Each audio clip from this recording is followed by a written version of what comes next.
Hello बच्चों, कैसे हैं आप सभी लोग? सब लोग ठीक हैं? Very good. चलिए तो आज की क्लास हम लोग शुरू करते हैं।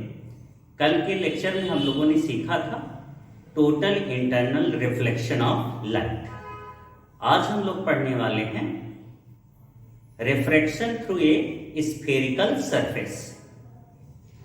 स्फेरिकल सरफेस दैट मीन्स हम लोगों के पास जो रिफ्रैक्टिव सरफेस होगा वह स्फेरिकल होगा, ना कि प्लेनर होगा। क्लियर?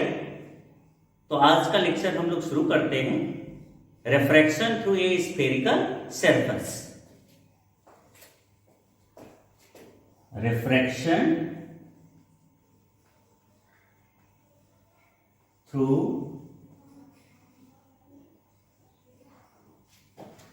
ए स्फेरिकल सरफेस।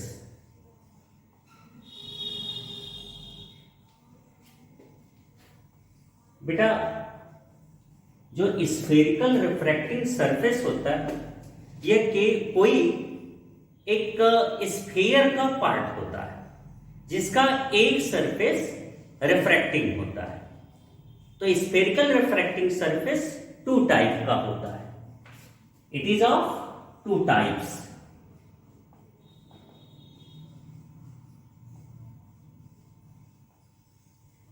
एक को हम लोग जानते हैं convex spherical refracting surface,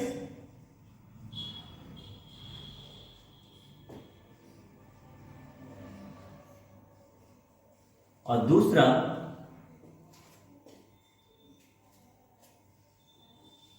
concave spherical refracting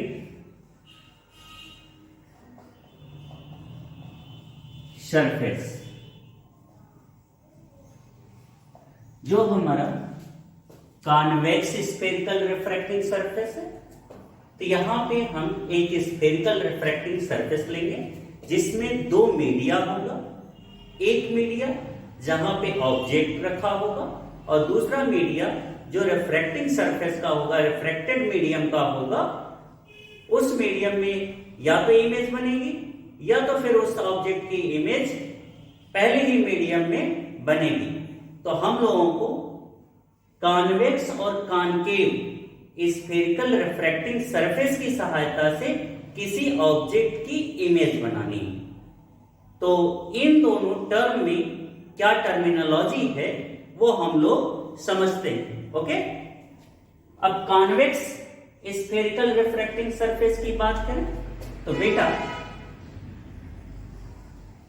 इसका जो सरफेस रिफ्रैक्टिंग होगा वह कॉन्वेक्स होगा। ध्यान से देखिए, ये सरफेस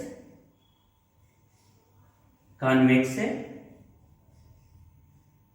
ये पहला मीडियम है और ये दूसरा मीडियम है। ये ग्लास का सरफेस है पूरा, ये ग्लास हो गया। इस कॉन्वेक्स स्फेरिकल रिफ्रैक्टिंग सरफेस में अगर हम टर्म की बात करें तो जो सबसे बल्गिंग पार्ट है इस कर्व्ड सरफेस का, उसको हम लोग पोल्स के नाम से जानते हैं, है ना? ये हो गया हमारा पोल। क्लियर हो गया? और इस कर्व्ड सरफेस का जो सेंटर है उसको हम लोग सेंटर ऑफ कर्वेचर के नाम से जानते हैं, है ना? ये हो गया हमारा सेंटर ऑफ कर्वेचर। एक लाइन जो कि पोल और सेंटर ऑफ कर्वेचर को मैच करती है, मीट करती है, उसको हम लोग प्रिंसिपल एक्सिस के नाम से जानते हैं। क्लियर? और अगर आप यहां पे ऑब्जेक्ट की इस पहले वाले मीडियम में रखेंगे जिसका रिफ्रैक्टिव इंडेक्स n1 है, तो एक लाइट रे यहां खींचेंगे और इस लाइट रे को आप नाम देंगे, ये आपकी है इंसिडेंट रे। इस स्फेरिकल सरफेस का जो रेडियस होगा उसको हम लोग, चूंकि एक कर्व सरफेस है, एक आर्क है, इसीलिए इसका जो जिस गोले का एक छोटा सा पार्ट है ये स्फेरिकल सरफेस का, उसको हम रेडियस ऑफ कर्वेचर के नाम से जानते हैं। ओके, सेम इसी तरीके से अगर कॉनकेव स्फेरिकल रिफ्रैक्टिंग सरफेस की बात करें तो बेटा ये वाला आपका सरफेस कॉन्वेक्स था, सेम अब आपको क्या बनाना है, कॉनकेव सरफेस। जो आपका रिफ्रैक्टिंग सरफेस होगा वो होगा कॉनकेव। ये मीडियम आपका हो गया N1 और ये मीडियम है N2। यहां ये जो रिफ्रैक्टिंग है वो धंसा हुआ पार्ट है, तो जो सबसे ज्यादा डिप्रेस्ड पार्ट होता है उस डिप्रेस्ड पार्ट को आप कहते हैं कि वो पोल है ना। और इसका अगर हम ये गोला कंप्लीट करें तो इसका सेंटर ऑफ कर्वेचर यहां कहीं लाई करेगा, तो ये हो गया सी। पोल और सी को मिलाने वाली जो लाइन होती है उसको हम लोग प्रिंसिपल एक्सिस के नाम से जानते हैं। क्लियर हो गया? अब अगर कोई लाइट रे आप इस रिफ्रैक्टिंग सरफेस पे इंसिडेंट कराएंगे तो ये होगा, है ना। ये हो गया आपका इंसिडेंट रे। बेटा ये डेंसर मीडियम है, ग्लास का मीडियम है, ग्लास रिफ्रैक्टिंग सरफेस, और ये आपका कॉन्वेक्स रिफ्रैक्टिंग सरफेस है, और ये वाला आपका कॉनकेव रिफ्रैक्टिंग सरफेस है। तो ये हुआ आपका कॉन्वेक्स और ये हुआ आपका कॉनकेव रिफ्रैक्टिंग सरफेस। बात तो सबको क्लियर हो गई? यह कॉन्वेक्स रिफ्रैक्टिंग सरफेस जिस गोले का एक छोटा सा पार्ट है उसकी रेडियस को रेडियस ऑफ कर्वेचर के नाम से जानते हैं। कॉनकेव रिफ्रैक्टिंग सरफेस जिस गोले का एक छोटा सा पार्ट है उसके रेडियस को हम लोग भी रेडियस ऑफ कर्वेचर के नाम से ही जानते हैं। बात क्लियर हो गई? अब अगर हम बात करें कि कॉन्वेक्स और कॉनकेव रिफ्रैक्टिंग सरफेस हम पढ़ क्यों रहे हैं, तो हम इस स्फेरिकल रिफ्रैक्टिंग सरफेस की सहायता से किसी ऑब्जेक्ट की इमेज बनाएंगे, और वो ऑब्जेक्ट की जो इमेज बनेगी या तो वो रेयर ये N1 वाले मीडियम में बनेगी या तो N2 वाले मीडियम में बनेगी। वहां से हम लोग इस स्फेरिकल रिफ्रैक्टिंग सरफेस के लिए एक फार्मूला डिराइव करेंगे जो कि रिलेशन होगा object distance, image distance, refractive index of the mediums and radius of curvature of the refractive surface जो आपका स्फेरिकल है, या तो वो कॉन्वेक्स है या तो कॉनकेव है। क्लियर? अगर हम साइन कन्वेंशन की बात करें तो हम सभी लोगों ने ये पढ़ा है, जो साइन कन्वेंशन हम यूज करते हैं इंसिडेंट रे की डायरेक्शन में सारी डिस्टेंस हम पॉजिटिव लेते हैं, और इंसिडेंट रे के अपोजिट डायरेक्शन में जो डिस्टेंस होती है वह हम निगेटिव साइन के साथ लेते हैं। डिस्टेंस का जो मेजरिंग हमको करना होता है वो डिस्टेंस का मेजरिंग हम इस पोल से करते हैं। पोल से लेफ्ट साइड जो डिस्टेंस होती है उसे नेगेटिव साइन के साथ, पोल से राइट साइड की जो डिस्टेंस होती है उसे पॉजिटिव साइन के साथ हम लोग लिखते हैं। तो ये हुआ साइन कन्वेंशन। अब साइन कन्वेंशन का यूज करके हम किसी भी ऑब्जेक्ट की इमेज बनाएंगे कॉन्वेक्स और कॉनकेव रिफ्रैक्टिंग सरफेस की सहायता से। वहां से स्फेरिकल रिफ्रैक्टिंग सरफेस के लिए हम लोग फार्मूला डिराइव करेंगे, जो कि हमारा कॉन्वेक्स और कॉनकेव दोनों के लिए फार्मूला सेम होगा। जब ऑब्जेक्ट रेयर मीडियम में हो, इमेज डेंसर मीडियम में बन रही हो, ऑब्जेक्ट डेंसर मीडियम में रखी हो, इमेज रेयर मीडियम में बन रही हो। क्लियर हो गया? तो हम लोग फार्मूला डिराइव करते हैं कॉन्वेक्स स्फेरिकल रिफ्रैक्टिंग सरफेस की सहायता से।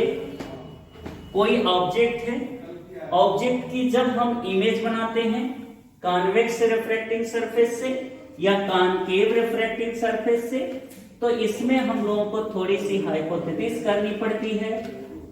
यहां पे हम जो ऑब्जेक्ट को कंसीडर करते हैं वो हमारा ऑब्जेक्ट पॉइंट ऑब्जेक्ट होता है, और वो पॉइंट ऑब्जेक्ट प्रिंसिपल एक्सिस पे लाई करता है। दूसरी बात, प्रिंसिपल एक्सिस पे लाई करने वाले ऑब्जेक्ट की जो इमेज बनती है वो भी प्रिंसिपल एक्सिस पे लाई करती है। ऑब्जेक्ट, इमेज और सेंटर ऑफ कर्वेचर से पास करने वाली जो लाइट रेज होती हैं वह जो एंगल बनाती हैं वो एंगल भी बहुत स्मॉल एंगल होता है, जिस एंगल को हम अल्फा बीटा गामा से राइट डाउन करते हैं। तो हम इमेज बना रहे हैं, आप लोग ध्यान से देखिए। Okay, refraction through convex refracting surface, refracting surface.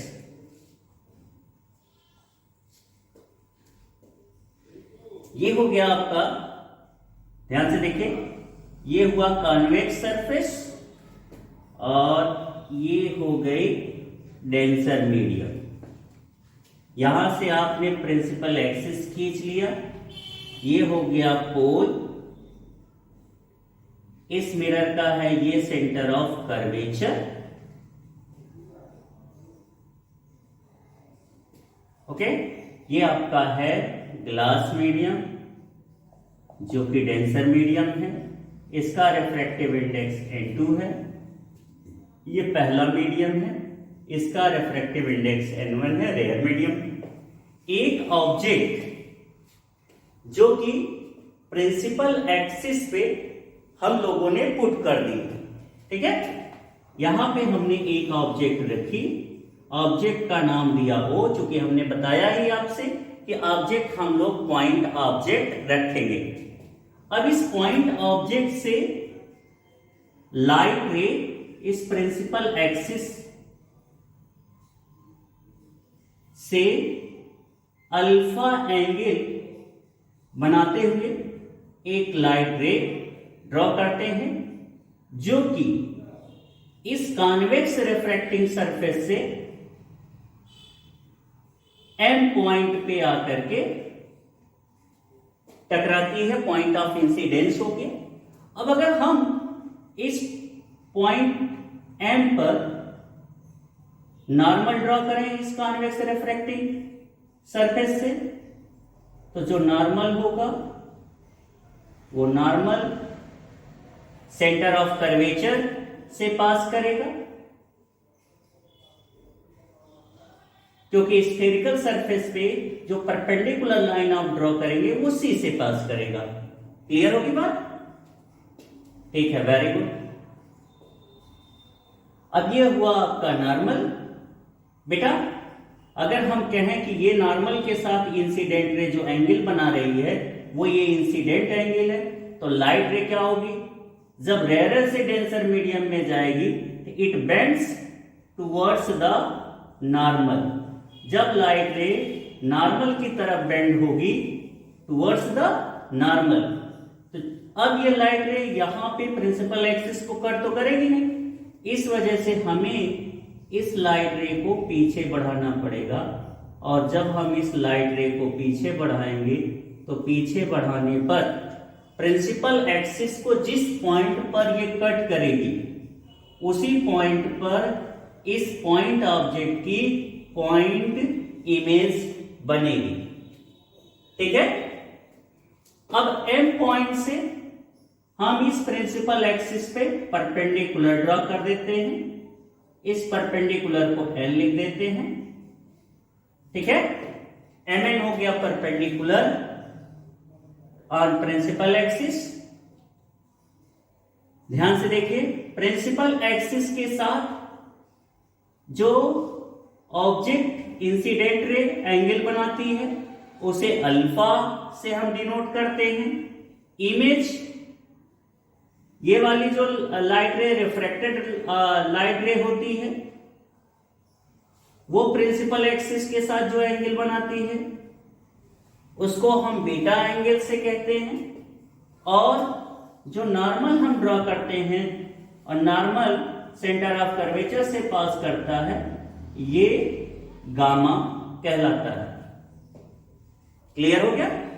तो ये अल्फा हो गया, इंसिडेंट रे प्रिंसिपल एक्सिस के साथ जो एंगल बनाई वो अल्फा, रिफ्रैक्टेड रे जो प्रिंसिपल एक्सिस के साथ एंगल बनाई बीटा, और नॉर्मल जो प्रिंसिपल एक्सिस के साथ एंगल बना रहा है वो हो गया आपका गामा। अब ये अल्फा बीटा गामा का यूज हम इस तरीके से करेंगे क्योंकि हमें स्नेल्स लॉ यूज करना है एम पॉइंट पे रिफ्रैक्शन देखने के लिए, और sine I upon sine R. अगर हम बात करें, ये हमारा हो गया इंसिडेंट एंगल और ये नॉर्मल के साथ ये हमारा हो गया रिफ्रैक्टेड एंगल। क्लियर?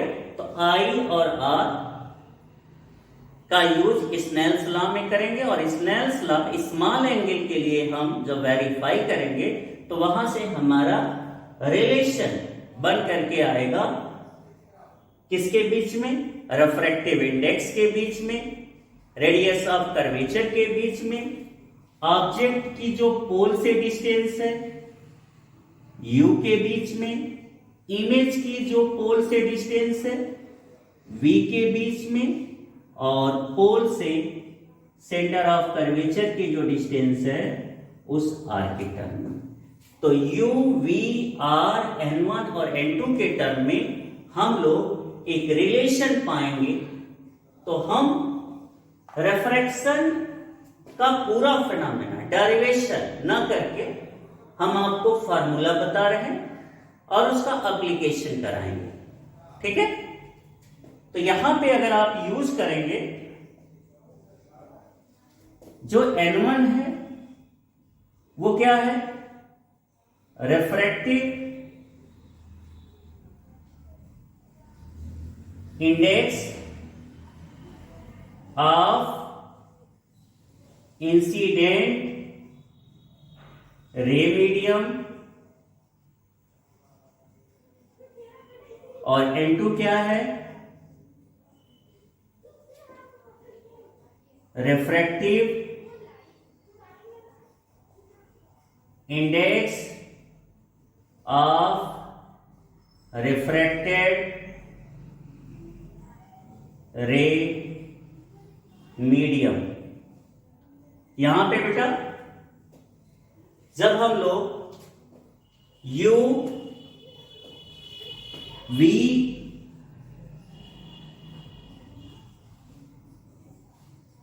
r और n1 और n2 के बीच में जब रिलेशन राइट डाउन करते हैं कॉन्वेक्स स्फेरिकल रिफ्रैक्टिंग सरफेस के लिए, जब ऑब्जेक्ट रेयर मीडियम में हो और इमेज डेंसर मीडियम में बनती हो, तो वो आता है n2 divided by n2 minus n1 divided by r is equal to n2 upon v minus n1 upon u।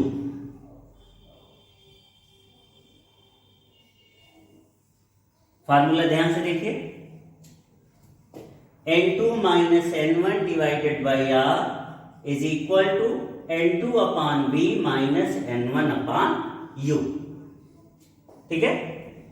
ये कब है? चाहे ये कॉन्वेक्स रिफ्रैक्टिंग सरफेस हो और या फिर यही इमेज, यही फार्मूला आप कॉनकेव स्फेरिकल रिफ्रैक्टिंग सरफेस के लिए देखेंगे, तो उसके लिए भी जो ये फार्मूला होगा वो सेम होगा जब ऑब्जेक्ट रेयर मीडियम में हो और इमेज फॉर्म डेंसर मीडियम में हो। ओके? बात क्लियर हो गई? अगर हम इमेज आपको बना के दिखाएं कॉनकेव रिफ्रैक्टिंग सरफेस के सहायता से, ध्यान से देखिए,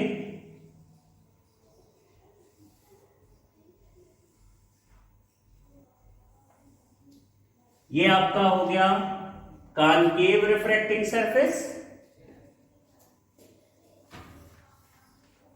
ओके, कॉनकेव रिफ्रैक्टिंग सरफेस। यहां से आपने प्रिंसिपल एक्सिस ड्रॉ किया, ये हो गया डेंसर मीडियम बेटा N2, ये है आपका रेयर मीडियम N1। ऑब्जेक्ट आपने यहां पे रखी है, इस ऑब्जेक्ट की इमेज आपको बनानी है। ओके, ये हो गया यहां पे C, सेंटर ऑफ कर्वेचर, थोड़ा दूर रख लेते हैं C। ये हो गया C, ऑब्जेक्ट यहां पे पुट कर देते हैं। अब एक लाइट रे आप यहां से इंसिडेंट कराएंगे, यहां से नॉर्मल ड्रॉ करेंगे इस सरफेस पे। जब नॉर्मल ड्रॉ करेंगे तो नॉर्मल पास करेगा कहां से, C से। लाइट रे यहां से टूवर्ड्स द नॉर्मल बेंड होगी, क्योंकि रेयर से डेंसर में जा रही है, तो ऐसे बेंड हो जाएगी। इसको जब पीछे बढ़ाएंगे तो ये लाइट रे पीछे आएगी, पीछे प्रिंसिपल एक्सिस को जिस पॉइंट पे कट करेगी वहां पे इमेज बनेगी। ये हो गई हमारी ऑब्जेक्ट। ओके, तो यहां से इमेज, ये पोल है, यहां से डिस्टेंस आपको राइट डाउन करना पड़ेगा। ये हो जाएगा आपका B, ये हो जाएगा डिस्टेंस U, और बेटा यहां से यहां की डिस्टेंस हो गई हमारी R। ये मीडियम N1 और N2 है ना। ये एंगल हो गया आपका अल्फा, ये बीटा, ये गामा। इनके बीच में आपको रिलेशन जब आप लिखेंगे तो जो फार्मूला होगा वो फार्मूला सेम होगा। कौन सा फार्मूला? जो आपका आया है N2 minus N1 divided by R is equal to N2 divided by V minus N1 divided by U। यहां से N2 और N1 की वैल्यू दी रहेगी, object distance, radius of curvature spherical surface का दिया रहेगा, इमेज डिस्टेंस आपको निकालनी रहेगी। वेरिएबल्स आपको दिए रहेंगे, केवल एक वेरिएबल जिसको आपको फाइंड आउट करना होगा, जो कि कांस्टेंट नहीं है, उसकी वैल्यू आप इस फार्मूले में नॉन वैल्यू के टर्म की ओर रख करके फाइंड आउट कर सकते हैं। ओके, तो ये था इस refraction through a spherical surface. यहां से हम लोग लेंस की तरफ बढ़ेंगे। ये रिफ्रैक्टिंग सरफेस हमें हेल्प करता है लेंस फार्मूले को डिराइव करने में, जिसको हम लोग कहते हैं लेंस मेकर फार्मूला। तो with the help of convex और कॉनकेव रिफ्रैक्टिंग सरफेसेस, यहां से जो हमको फार्मूला डिराइव हुआ है, इस फार्मूले का यूज हम लेंस मेकर फार्मूला को बनाने में करेंगे। और lens maker formula focal length, refractive index और रेडियस ऑफ कर्वेचर के बीच में रिलेशन होता है, जहां से आप lens formula 1/f is equal to 1/v minus 1/u को डिराइव करेंगे। तो हम लोग शुरू करते हैं अगली टॉपिक लेंसेज के विषय में। ठीक है, नोट कर लीजिए इसको, फार्मूले को ध्यान से रखिए, इस पे बेस्ड न्यूमेरिकल हम लोग सॉल्व करेंगे। अब लेंस क्या होता है यह समझना है। जो लेंस है यह दो रिफ्रैक्टिंग सरफेस का एक बाउंडेड मीडियम होता है। It is bounded by two refracting surface. अब वो रिफ्रैक्टिंग सरफेस आपके स्फेरिकल या प्लेनर हो सकते हैं। जो लेंस होता है वो कई टाइप का होगा। लेंस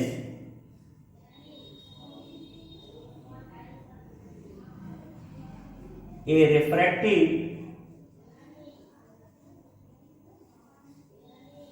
surface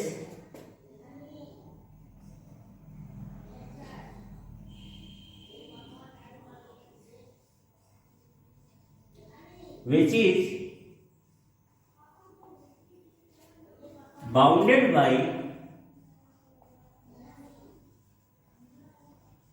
two refracting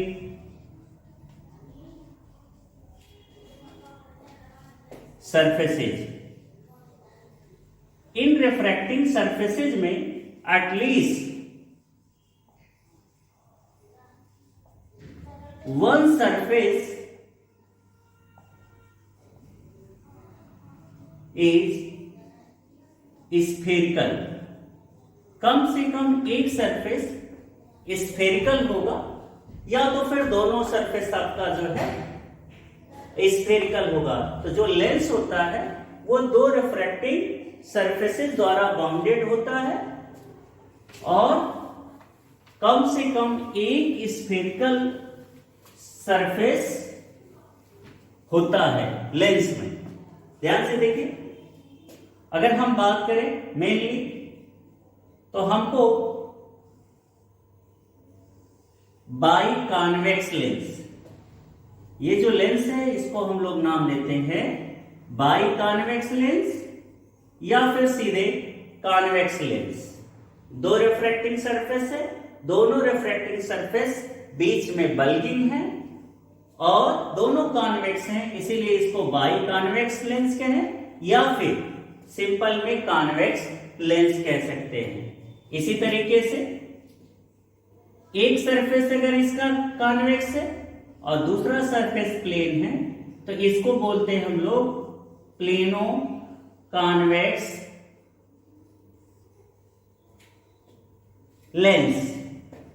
इसी तरीके से अगर दोनों सरफेस, दोनों रिफ्रैक्टिंग सरफेस कॉनकेव है बेटा तो इसे बोलेंगे बाई कॉनकेव। ध्यान से देखिए, ये वाला सरफेस, ये वाला सरफेस दोनों रिफ्रैक्टिंग सरफेस है और दोनों रिफ्रैक्टिंग सरफेस हमारा कॉनकेव है, इसीलिए इसको कॉनकेव रिफ्रैक्टिंग सरफेस कहते हैं। इसमें अगर एक सरफेस कॉनकेव हो और दूसरा सरफेस प्लेन हो जाए तो फिर बोलेंगे प्लेनो कॉनकेव। ये कहलाएगा क्या? Plano concave refracting surface. इन लेंसों से रिलेटेड टर्मिनोलॉजी आपको समझनी है। जो हमारा कॉन्वेक्स और कॉनकेव, जिसको आप बाई कॉन्वेक्स या बाई कॉनकेव लेंस कह रहे हैं, ये लेंस किस तरीके से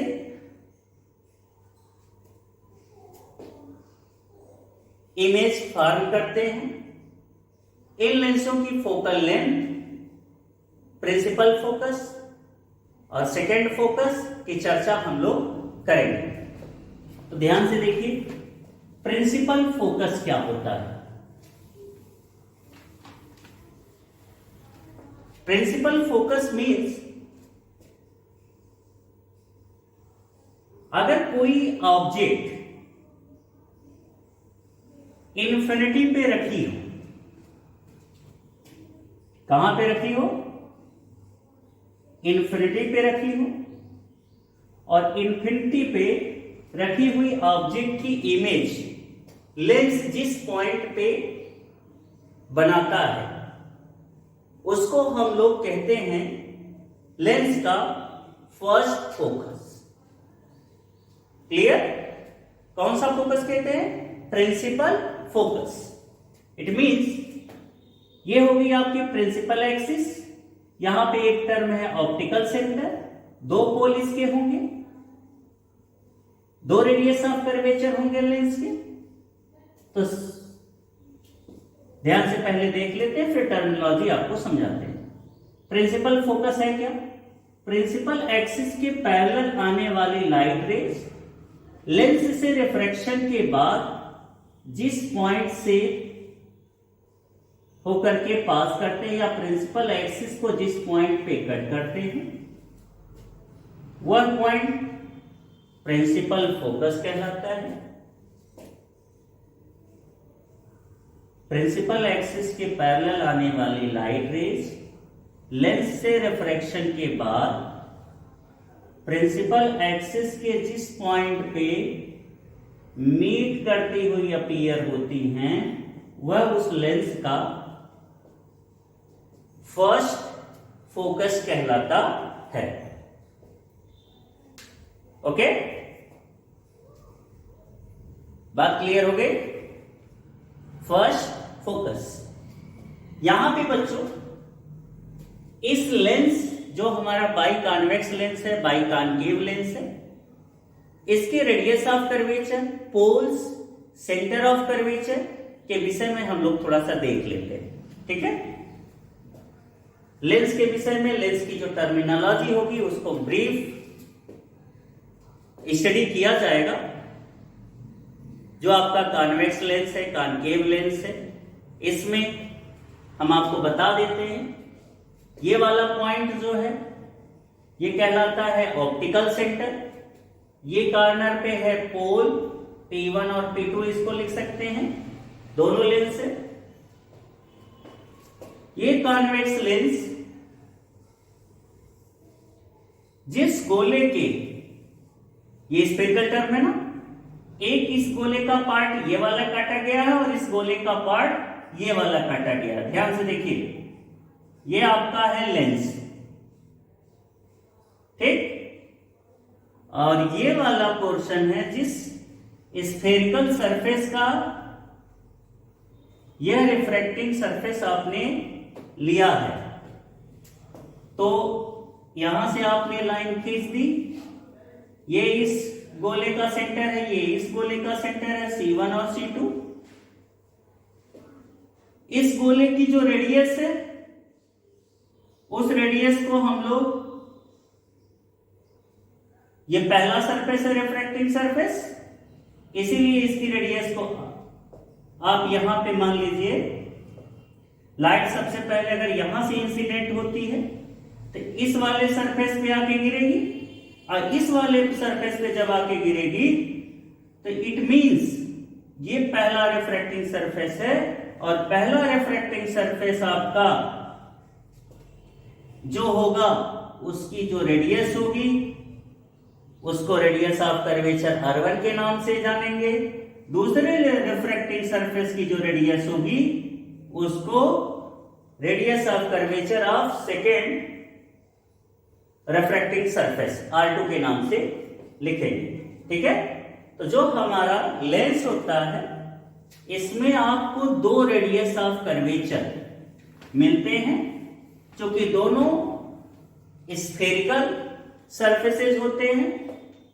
अगर आप बात करते हैं कॉन्वेक्स रिफ्रैक्टिंग सरफेस की, तो बच्चों ध्यान से देखो, जो कॉन्वेक्स रिफ्रैक्टिंग सरफेस है, पहला रिफ्रैक्टिंग सरफेस यहाँ पे P1 इसका पोल हो गया, ये P2 हो गया, ये इसका ऑप्टिकल सेंटर है O, ये हो गई आपकी प्रिंसिपल एक्सिस,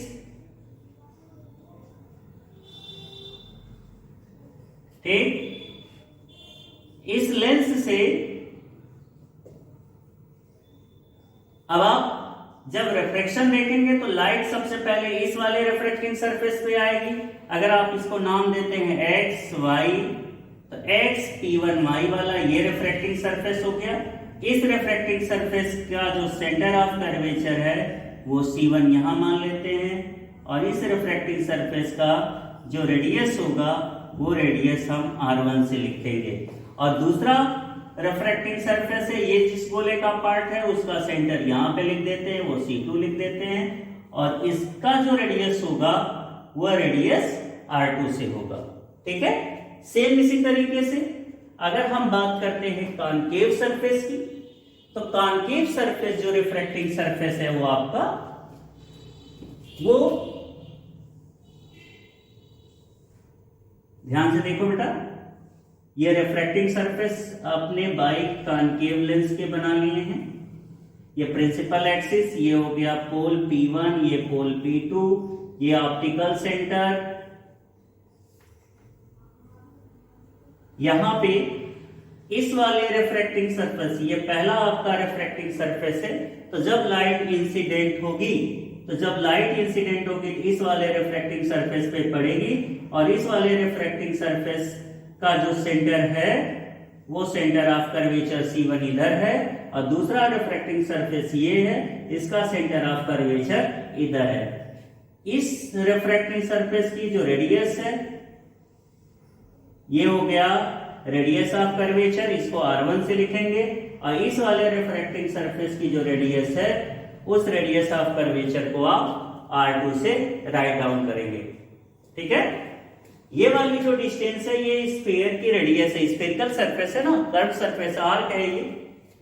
तो यहां पे बेटा अगर आपने कॉन्वेक्स स्फेरिकल रिफ्रैक्टिंग सरफेस ले रखा है तो यहां पे ध्यान से देखिए, जो R1 होगा डिस्टेंस का मेजरिंग, हम अगर इस स्फेरिकल सरफेस की बात करें, साइन कन्वेंशन की बात करें, तो साइन कन्वेंशन कॉन्वेक्स या कॉनकेव लेंस में ऑप्टिकल सेंटर से सारी डिस्टेंस का मेजरिंग हम करते हैं। इंसिडेंट रे के डायरेक्शन में सारी डिस्टेंस पॉजिटिव और इंसिडेंट रे के अपोजिट डायरेक्शन में सारी डिस्टेंस निगेटिव हम कंसीडर करते हैं। यह अपने दिमाग में बैठा के रखते हैं। ठीक है, तो ये अगर आप देखें तो ये आपका रिफ्रैक्टिंग सरफेस है, या आप इस पोल से ही कंसीडर करेंगे तो जो आपका R1 होगा वो जो है पॉजिटिव साइन के साथ, R2 इस साइड है आपका रेडियस ऑफ कर्वेचर, ये निगेटिव साइन के साथ लिखेंगे।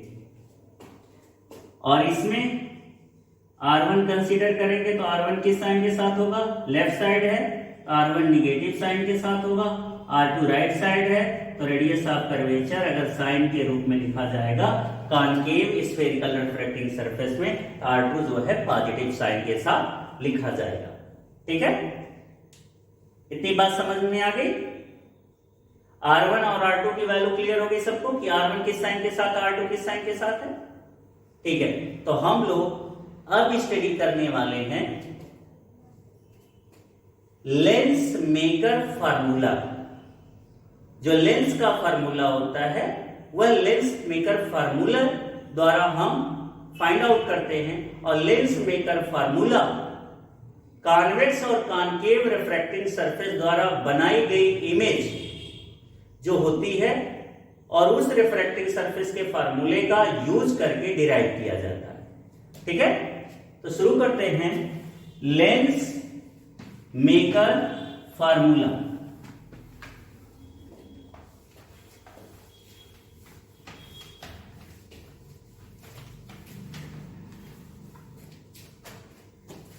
Lens maker formula.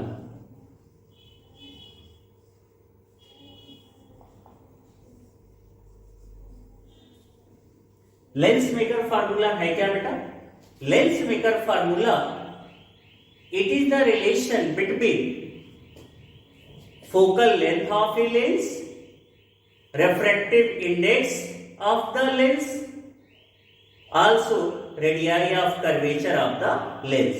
तो यह f refractive index और रेडियस ऑफ कर्वेचर जो आपने बाईफोकल लेंस यूज किया है, जिसको आप जो है बाई कॉन्वेक्स या बाई कॉनकेव या सिंपल बाई कॉन्वेक्स और कॉनकेव कह रहे हैं, उसकी रेडियस ऑफ कर्वेचर के बीच में रिलेशन। तो हम लोग lens maker formula convex lens के लिए डिराइव कर रहे हैं, और वहां से जो कॉन्वेक्स लेंस है या कॉनकेव लेंस है, लेंस मेकर फार्मूला सबके लिए सेम होगा। ओके, तो ध्यान से देखिए, lens maker formula for convex lens. यहां देखिए आप, ये है आपके पास एक कॉन्वेक्स लेंस जहां पे आपको दो रिफ्रैक्टिंग सरफेस नजर आ रहे होंगे। अगर आपने इस बाई कॉन्वेक्स लेंस को एक्स वाई लिखा और एक लाइन खींची जो कि प्रिंसिपल एक्सिस है, यहां पे एक्स वाई वाला जो रिफ्रैक्टिंग सरफेस है उसको अब XP1Y लिखिए, ये पोल हो गए, ये इसके पोल हो गए, तो एक रिफ्रैक्टिंग सरफेस हो गया XP1Y और दूसरा रिफ्रैक्टिंग सरफेस है XP2 और Y। ओके, इस लेंस का ये ऑप्टिकल सेंटर है। अब अगर कोई ऑब्जेक्ट प्रिंसिपल एक्सिस पे आप रखेंगे O, तो ऑब्जेक्ट जो आपका है वो कैसा ऑब्जेक्ट होगा? Point object. इस पॉइंट ऑब्जेक्ट कि अगर हम इमेज बनाना चाहें तो यहां से हम लाइट रे एक खींचेंगे और जो लाइट रे इंसिडेंट होगी यहां पे, थोड़ा सा ऊपर लाइट रे खींच लेते हैं, ये ओके, XP1Y वाले रिफ्रैक्टिंग सरफेस के इस पॉइंट पे लाइट आकर के इंसिडेंट, ठीक है। अब यहां से आप क्या करेंगे? यहां से आप नॉर्मल ड्रॉ कर लीजिए। तो जब ये नॉर्मल ड्रॉ करेंगे तो ये प्रिंसिपल एक्सिस को जिस पॉइंट पे कट करेगा वो हो जाएगा आपका C1, इस XP1Y वाले सरफेस का सेंटर ऑफ कर्वेचर। अब लाइट यहां से रिफ्लेक्ट होगी तो थोड़ा सा बेंड होगी,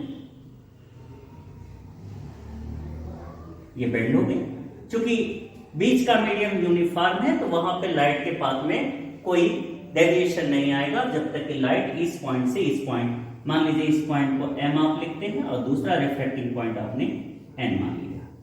अब यहां से जब XP2Y वाले सरफेस पे लाइट गिरी है तो फिर यहां पे लाइट आकर के जब इंसिडेंट हुई है तो यहां से लाइट रिफ्रैक्ट होगी, डेंसर मीडियम से लाइट रेयर मीडियम में जाएगी। तो यहां आप क्या करेंगे? यहां फिर आप नॉर्मल ड्रॉ करेंगे। तो जब नॉर्मल ड्रॉ करेंगे तो नॉर्मल ये जिस पॉइंट पे कट करेगा यहां पे आपका हो जाएगा C2, ठीक है। अब लाइट जब बाहर निकलेगी तो डेंसर से रेयर मीडियम में जा रही है, it moves away from the normal और आ करके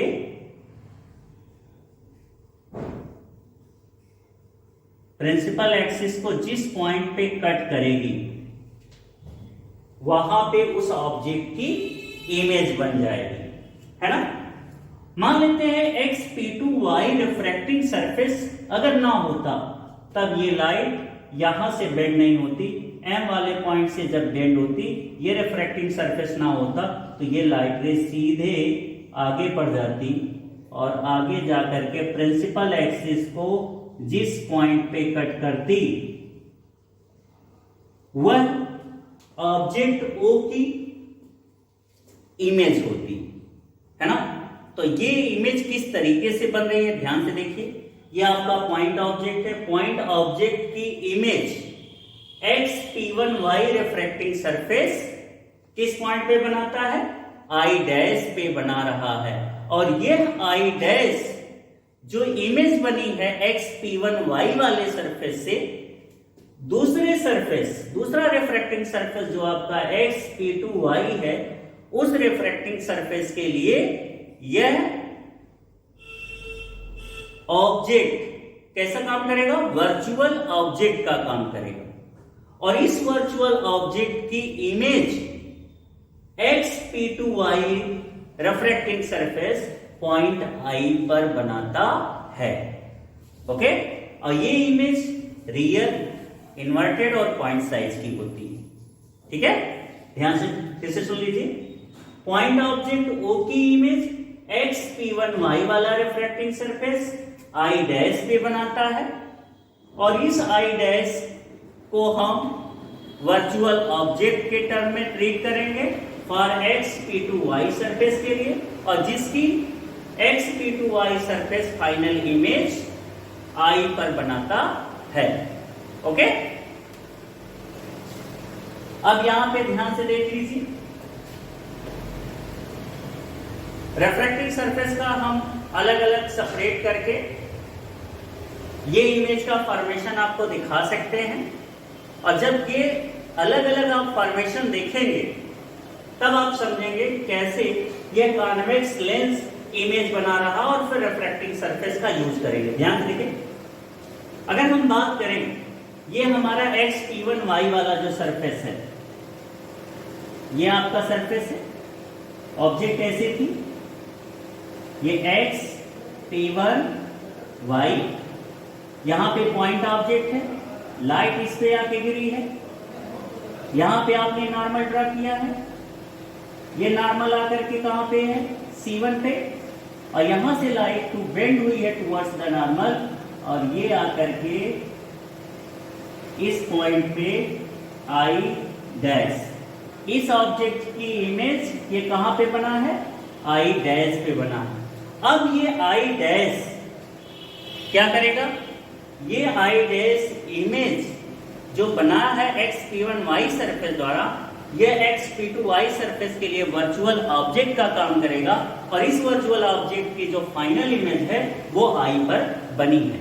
तो अब कैसे हम इसका फार्मूला डिराइव करेंगे, तो यहां पे ध्यान रखेंगे, पहले रिफ्रैक्टिंग सरफेस के लिए हम फार्मूला लिखेंगे, object lies in rare medium and image formed at denser medium, और दूसरे एक्स P2y सरफेस के लिए जब फार्मूला राइट डाउन करेंगे तो यहां पे क्या होगा, object lies in denser medium and image, जो फाइनल इमेज हमारी बनी है आई पे, image formed at rare medium.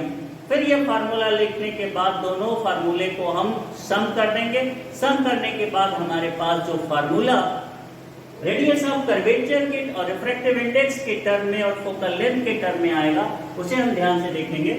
यहां से देखिए, ये हो गई आपकी ऑब्जेक्ट डिस्टेंस u, ये है बेटा, आप लिखेंगे इसको क्या, ये हो गया r2, ये डिस्टेंस है r1, और ये फाइनल इमेज है आप हम लोगों की जो I पे बनी है, ये हो गई v।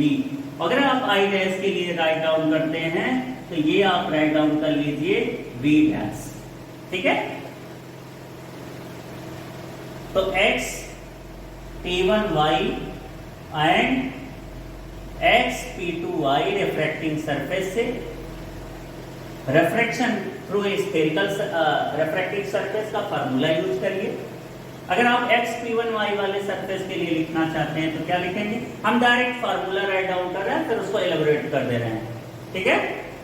तो क्या मिलेगा हमको रिलेशन इनके बीच में, 1/v minus 1/u is equal to n